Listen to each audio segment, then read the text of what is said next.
Mais pourquoi diable ta carte ne marche-t-elle pas? Je voulais acheter un manteau de vison à maman, mais le paiement n'est pas passé, hurla mon frère au chômage, sa main s'abattant sur ma joue avant même que je comprenne ce qui se passait. Tu m'as fait honte au magasin. Ce fut la goutte d'eau. Je m'appelle Léa Dubois. J'ai 31 ans.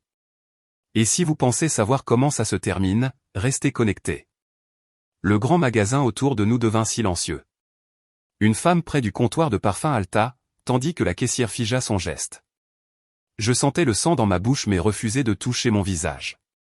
Tu as utilisé ma carte, demandai-je d'une voix basse et contrôlée.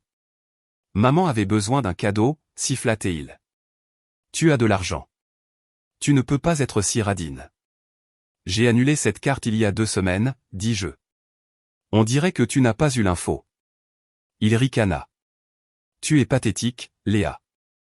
Tu penses qu'une promotion te rend meilleur que ta famille? Je le regardais. Jean Froissart, souhait à capuche chiffonnée, une arrogance qu'il n'avait jamais méritée. Non, dis-je doucement. Je pense que la responsabilité le fait. Maman apparut de derrière le rayon de manteau, son ton dégoulinant d'un épuisement fin. Oh, pour l'amour du ciel, arrêtez de faire une scène. Ton frère essayait juste de se faire plaisir. Pour lui-même, marmonnai-je. Léa, me réprimanda T.L., tu as toujours eu un sale caractère. Cette phrase, celle qu'ils avaient utilisée toute ma vie, brisa quelque chose de profond en moi. Je me redressai. Tous les regards du magasin étaient toujours braqués sur nous. Tu as raison, dis-je calmement. Et cette fois, je vais l'utiliser. Je sortis mon téléphone, ouvris l'application bancaire et commençai à faire défiler. Chaque virement que j'ai fait pour couvrir ces dettes, dis-je assez fort pour qu'ils m'entendent tous les deux, prend fin aujourd'hui. Maman cligna des yeux, sans voix. Le sourire narquois de mon frère s'estompa. Je lui tendis la carte. Tiens, garde-la. Elle ne vaut plus rien, tout comme chaque excuse que tu m'as donnée. Ils restèrent là, tous les trois, ma famille, comme un tableau, soudain exposé à la lumière du jour. Les yeux de la caissière allèrent de l'un à l'autre, gênés et incertains. Tu ne peux pas faire ça, Léa, cracha mon frère. Tu ne peux pas nous couper les vivres. Je l'ai déjà fait, dis-je. Point final. Je poussai mon téléphone sur la vitre pour que maman puisse voir l'email de confirmation. Virement récurrent annulé. Effet immédiat. Son souffle se coupa. Tu lui dois, commença T.L. Non, l'interrompis-je. Je lui dois une chance qu'il a gaspillée. Pas une bouée de sauvetage que je continue de lui lancer. Quand nous sommes rentrés à la maison, papa se tenait dans l'embrasure de la porte comme un juge ancien. Vous, les enfants, toujours dans le drame, marmonna-t-il. On en parlera plus tard. Le « plus tard » avait été le problème. Le « plus tard » était l'excuse qui avait maintenu mon frère à flot grâce à la charité pendant une décennie. Le « plus tard » m'avait coûté des promotions manquées. Des nuits à faire des doubles. 1000 petites humiliations masquées en aide familiale. Cette nuit-là, je m'assis à la table de la cuisine avec une pile de relevés bancaires et de factures. Chaque ligne était une petite trahison cataloguée en euros, des frais de retard couverts, des loyers payés. Un prêt privé pour une transmission cassée. J'avais donné jusqu'à ce que je ne puisse plus. Non pas parce que j'étais froide, mais parce que la générosité sans responsabilité s'efface. Cédric, mon frère, claqua une bière sur le comptoir et me lança un regard noir. Tu fais passer tout le monde pour des monstres. Ce qui est monstrueux, demandai-je lentement, c'est d'être surpris quand les gens sur qui tu comptes disent enfin non. Il rit, mais cela manquait de conviction. Tu le regretteras. Les gens changent quand ils ont besoin de toi. Peut-être, dis-je, ou peut-être qu'ils ont enfin le miroir qu'ils ont évité toute leur vie. J'ai appelé mon patron le lendemain matin et pris le congé que j'avais reporté pendant des années, la conférence à Paris qui pourrait enfin me faire décoller. J'ai réservé le vol avec ma propre carte. Aucune culpabilité, aucun service de dernière minute. Pour la première fois, chaque décision que je prenais visait à construire ma vie, pas à éteindre les incendies de quelqu'un d'autre. Cette nuit-là, alors que je faisais ma valise, maman frappa doucement à la porte de ma chambre. « On peut parler ?» demanda-t-elle. Je fermai ma valise, pris une profonde inspiration et dis « Pas ce soir. » Je n'ai pas dormi cette nuit-là.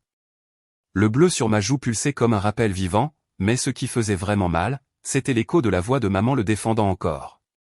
Toujours lui. La lumière du matin filtrait à travers les rideaux alors que je faisais ma valise pour Paris.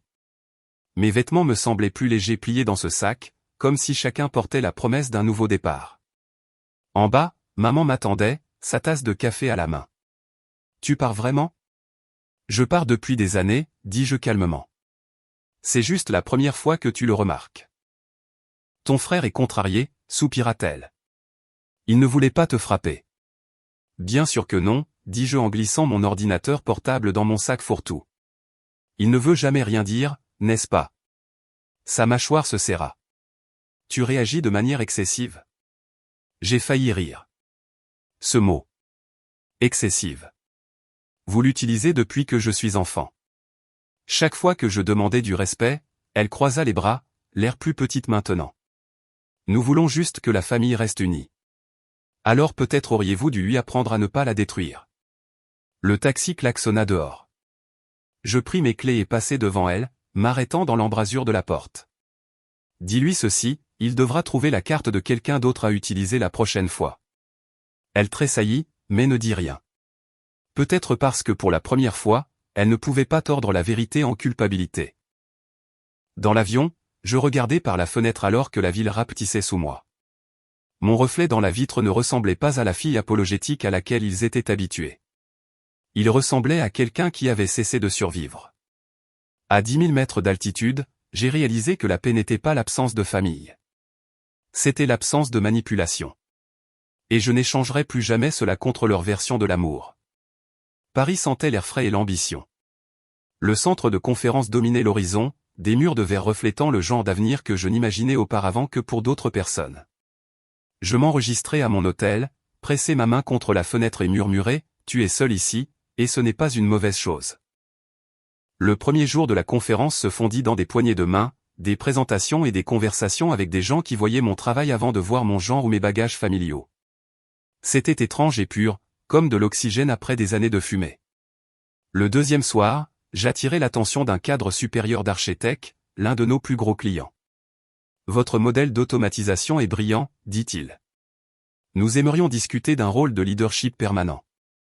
Je hochai la tête, gardant ma voix calme tandis que mon cœur battait la chamade contre mes côtes. J'adorerais. Cette nuit-là, je commandai un service de chambre, un steak, du vin rouge et du silence. Pas de SMS demandant de l'argent, pas d'appel concernant des drames familiaux, juste moi et le bourdonnement régulier d'un nouveau départ. Puis mon téléphone s'illumina. Maman, suivi d'un message vocal. J'ai failli l'ignorer, mais la curiosité l'emporta. Léa, commença-t-elle d'un ton las. Ton frère a été arrêté. Quelque chose à propos d'une bagarre de bar et de loyers impayés. Nous avons besoin d'aide juste cette fois.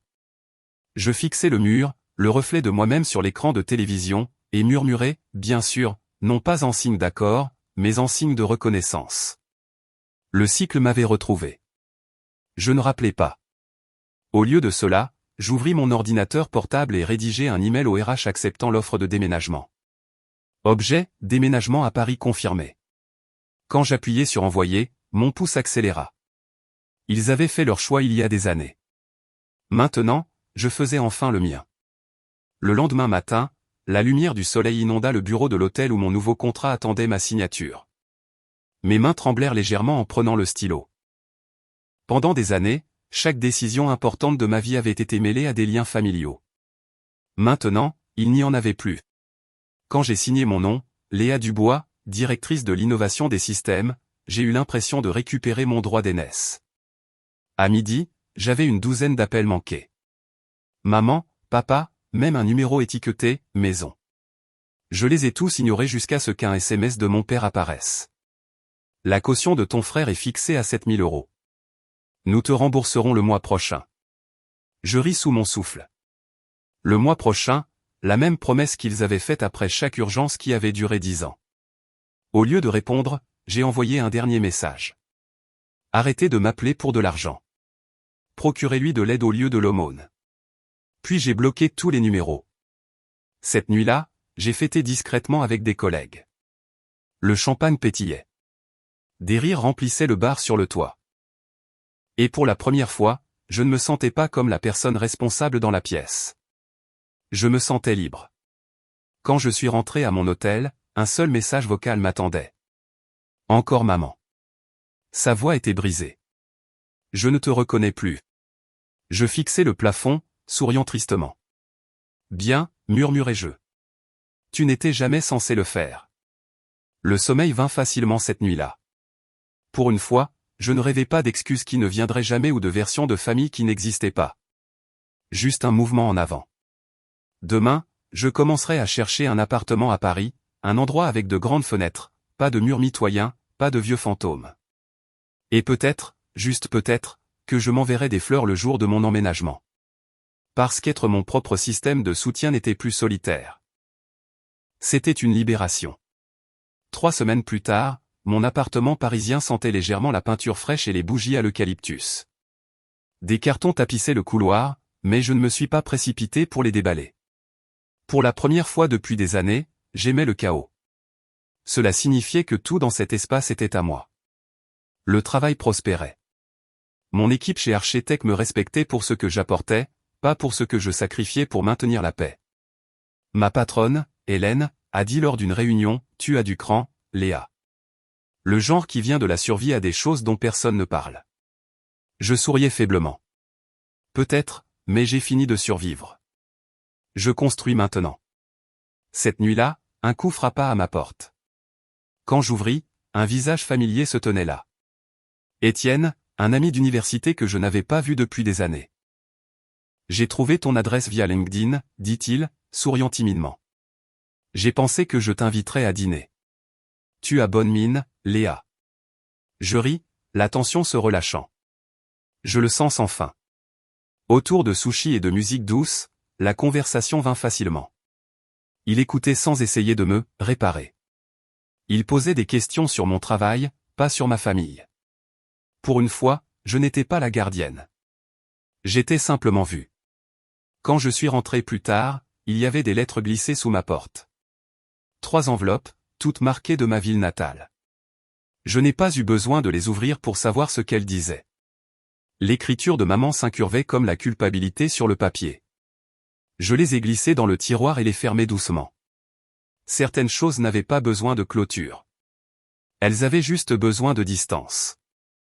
Debout près de la fenêtre, les lumières de la ville scintillant en dessous, j'ai murmuré à mon reflet.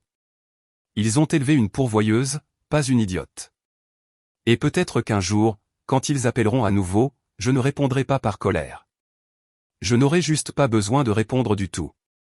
Au milieu du printemps, ma vie ressemblait à celle de quelqu'un d'autre. Mon nom attaché à un chaos qui n'était pas le mien. Je me réveillais au soleil du matin au lieu des urgences. Ma boîte de réception contenait des projets, pas des supplications. Un vendredi, alors que je quittais le bureau, Hélène m'arrêta. « Tu interviens au panel femmes dans la tech le mois prochain, dit-elle. » Moi. Elle sourit. « Tu as une histoire que les gens ont besoin d'entendre. » Cette nuit-là, autour de plats à emporter avec Étienne, je lui ai parlé du panel. Il leva son verre. « Tu es passé de payer les dettes de ton frère à des gens qui paient pour t'écouter. C'est la justice poétique. » Je ris. Oui, mais je ne veux pas de vengeance. Je veux juste que la paix soit permanente. Quand il est parti, j'ai ouvert l'une des enveloppes que j'avais glissées dans le tiroir des semaines auparavant. La lettre de maman. L'écriture semblait plus fragile maintenant. Léa, nous sommes inquiets. Ton frère est en cure de désintoxication. Nous avons vendu la maison. Peut-être pourrais-tu nous rendre visite quand les choses se calmeront. La famille devrait pardonner. Pardonner. Le mot ne piquait plus. Il sonnait juste fatigué.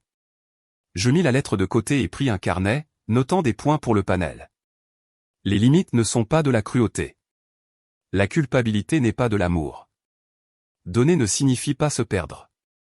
Avant de me coucher, j'ai vérifié mes emails et j'ai figé. Une invitation du Conseil des anciens du MIT. Il voulait que je prenne la parole lors d'une conférence sur le leadership. Je souris au reflet de l'écran. Mon passé revenait sans cesse, non pas pour me hanter, mais pour témoigner de ce que j'avais construit sans lui.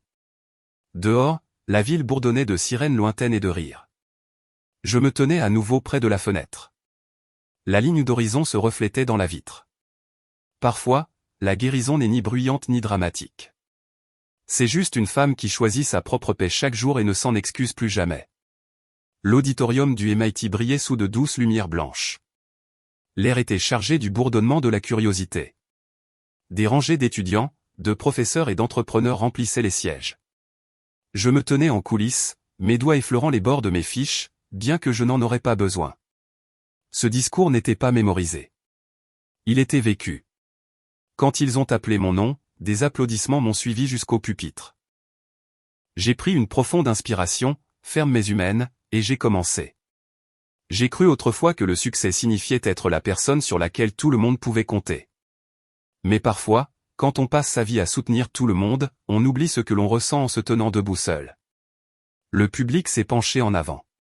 Je leur ai parlé de donner trop, de se faire dire que la famille passe avant tout jusqu'à ce que je réalise qu'ils ne voulaient pas dire la mienne. Ils voulaient dire la leur. Je n'ai pas mentionné le nom de mon frère ni les lettres de ma mère. Je n'avais pas à le faire. Chaque personne dans cette pièce avait quelqu'un qui avait pris plus qu'elle n'avait donné. J'ai terminé par « Quand quelqu'un vous dit que vous avez changé, prenez-le comme preuve que vous avez cessé de vous rétrécir pour vous adapter à leur confort. Ne vous excusez pas de dépasser les gens qui refusent de grandir avec vous. » Le silence tomba pendant un demi-battement de cœur. Puis la salle éclata en applaudissements. Je souris, non pas pour la validation, mais pour la confirmation que je vivais enfin en accord avec la femme que j'étais devenue. Par la suite, alors que la foule se dispersait, une étudiante s'approcha de moi. « Mon frère m'a volé aussi », dit-elle doucement.